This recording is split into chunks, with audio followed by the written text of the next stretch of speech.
দেখ দেখ ভাই কি বলে, ভাই মনে হয় অনেক খুশি হবে। ঠিক আছে ভাই, থামেন, ভাবির কাছে কল দেওয়ার দরকার নেই। কেন, কি হয়েছে? ভাই আসলে আমাদের এখানে ভাত রয়েছে, তারপরে মুরগির মাংস রয়েছে। আপনি আমাদের এটা খান, আপনার বাড়ি থেকে খাবার আনা লাগবে কেন? কি করলি তুই? তোদের সাথে খামু, তোদের মতো কামলাদের সাথে? ও ভাই, আমাদের সাথে খাইতে কি সমস্যা?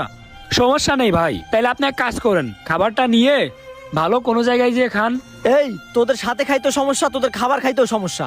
তোরা যে খাবার খাস এটি খাওয়া যায়? ঘৃণা লাগে বেটা। এই অব্র থাক না, ভাই যেহেতু খাইতে চাচ্ছে না তাইলে দরকার নেই। আচ্ছা ভাই, সরি ভাই, আমি ভাবছি আপনারা যদি বলি আমাদের খাবার খাইতে, তাইলে আপনি হয়তো খুশি হবেন, এই জন্য আপনারে বললাম।